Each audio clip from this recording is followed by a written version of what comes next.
ladies and gentlemen, and welcome back to the Zombie Train. This is episode 252. That's right. Next week is a route review. I do not yet have a route to review, so if anybody listening wants to have their route looked over by yours truly and rated on that 1 to 100 scale that I use, you'll probably score pretty well. Feel free to hit me up on Skype or even down there in the comments. So, that said, I am eager to do that next week, but this week we have other things to work on. Starting off with our question, or really, the only thing is our question, which was by Ryan Lobner back in episode 212, and he said, "Okay, I know I sound like a broken record, but this route is going to be on the blah blah blah. And did y'all ever import engines from the United Kingdom?" Well, short answer, no, we didn't. And the reason we didn't is because I was already disappointed by the performance of the British engines that we had in the US, and I really didn't want more. That was the first reason. The second reason was political relations with the United Kingdom and its surrounding islands, areas, etc. was, well, there isn't really a word for it because I don't know what you call political relations when you're at war with somebody. But needless to say, they were bad.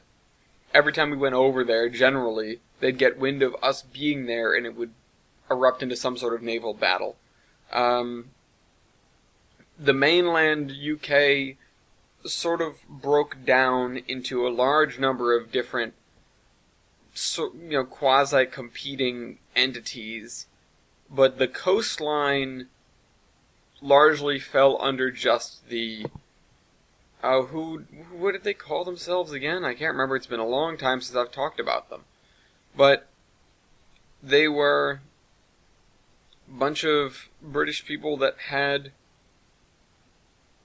ships, that had mostly sailing ships, and a couple of coal-fired ships, which they allegedly sacrificed a bunch of engines to get running.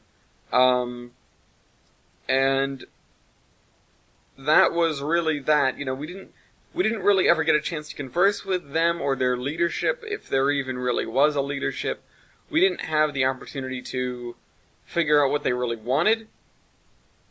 I think they just thought that we were stepping on their turf, which makes sense, I guess, because we were going in there and taking a lot of things. Oh, they were called the Britons.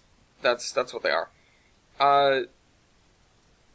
And especially for when we went in and got the people that knew what they were doing with oil refining, that was from on the Mediterranean. I think it was in southern France or farther over, if I recall correctly. I can't remember now. And I've talked about this before. The Britons have kind of been a topic that I like to come back to because they're particularly interesting. In that we didn't really have another. There was nobody else that we really tasseled with on the high seas. You know, nobody else we had really shipped warfare with aside from Donadio, which is the guy who tried to take over Block Island, but he was a very small force, relatively speaking, and a very local one. So that makes this interaction, or these interactions with the Britons, completely unique to the Zombie Train Incorporated and what we did. And more to the point, we didn't hardly ever go over there, and I think there was only one time where they ever came over here, where they actually sent a ship, and it was the Trincomalee, and it happened to be right at the time when... See, this was, I think, our first interaction with them. They wanted to get the Constitution for their own means. We wanted the Constitution for our own means, and I mean the ship, not the document.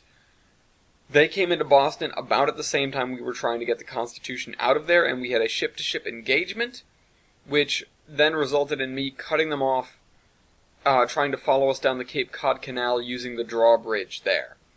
So that was that. That was our first interaction with them.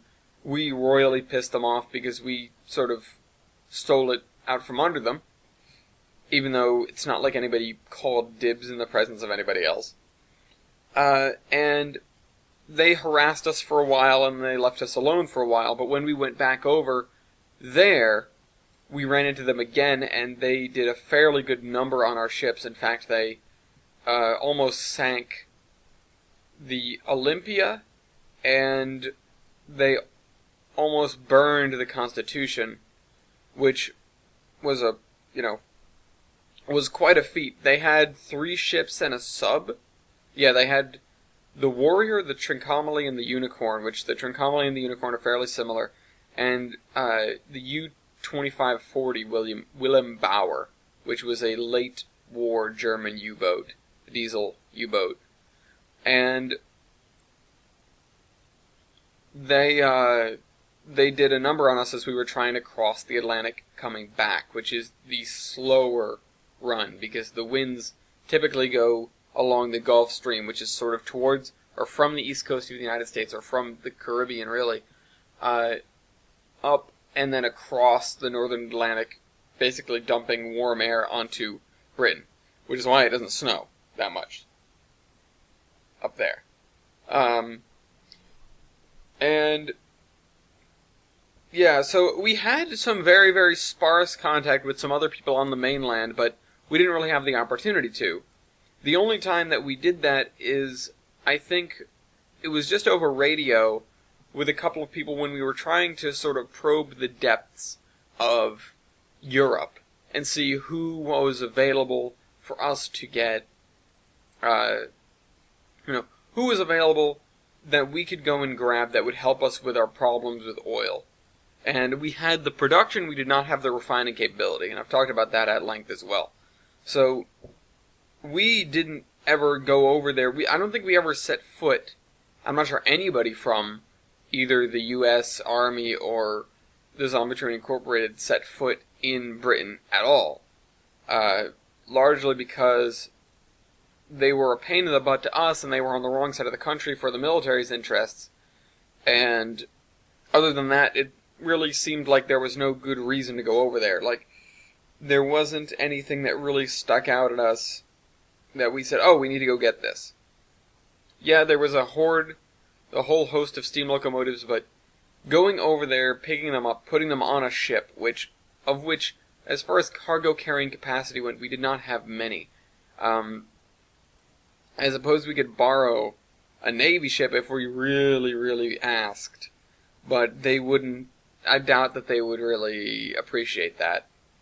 The only cargo ship we did have was the John W. Brown. Or, well, we had 2. We had the Brown and we had the other one. They're both Liberty ships. They're the 2 surviving Liberty ships. And, yeah, we had those as cargo ships. We were using the Constitution to carry some cargo as well, just on very local runs. Obviously not what it was designed for, but it was better than nothing.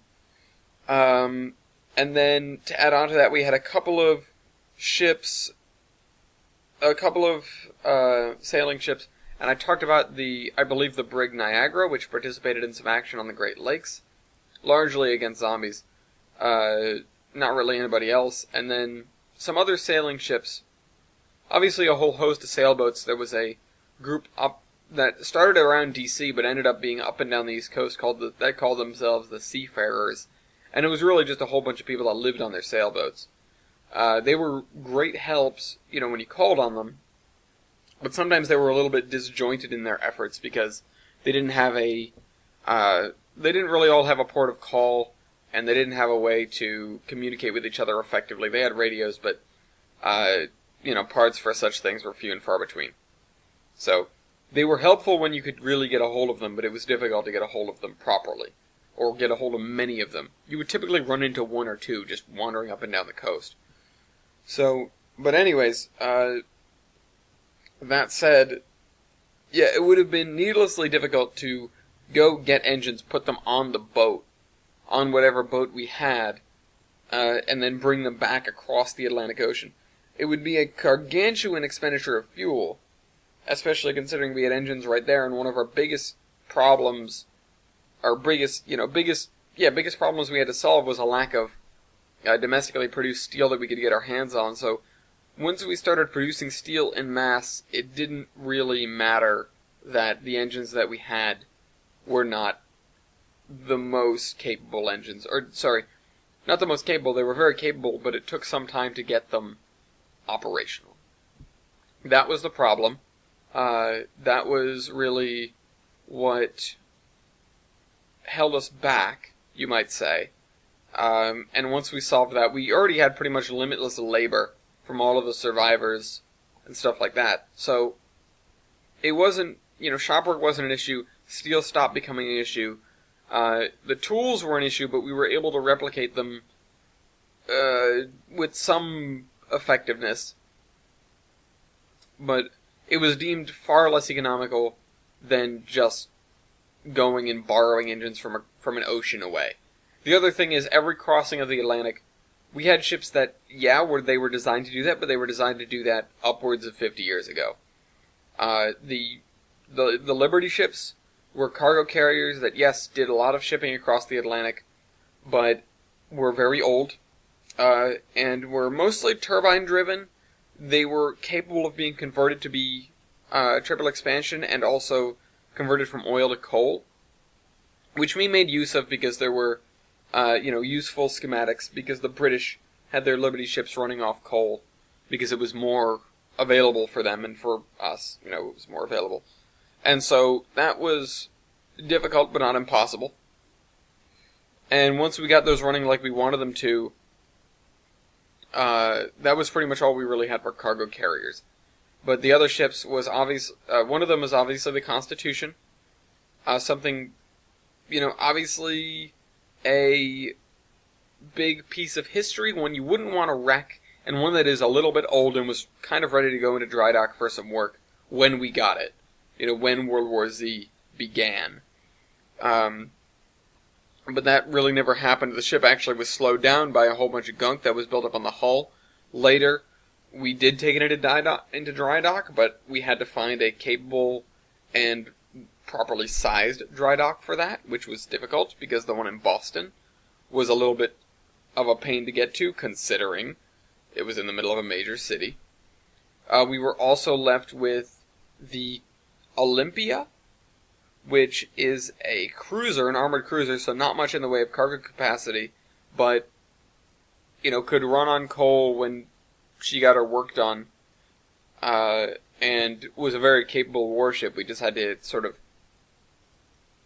manufacture or improvise shells for it, and also make new main guns, because that was a problem. What else? What else was the Texas? We were supposed to get the USS Texas, but that project drew on for so long that by the time it was done and the ship was operational, we didn't really have much need for her anymore. And there were a couple of other cargo carriers, a lot of tall ships around the U.S. we managed to get our hands on, but they did not really go overseas. They were generally done by contract. They were not really Zombie Incorporated. Usually we would hand them off to the seafarers because they were the most capable with ships. If they didn't already have their own crew, you tended to get a lot of ships that sort of just left port and wandered around for a while until we stumbled across them. But none of these are ships that we found when we were across the ocean. We did not take anything from the Britons, even after their defeat in the middle of the Atlantic. We did not, we established relations with them much, much, much later. After pretty much everything the ZT Incorporated had to do was done. And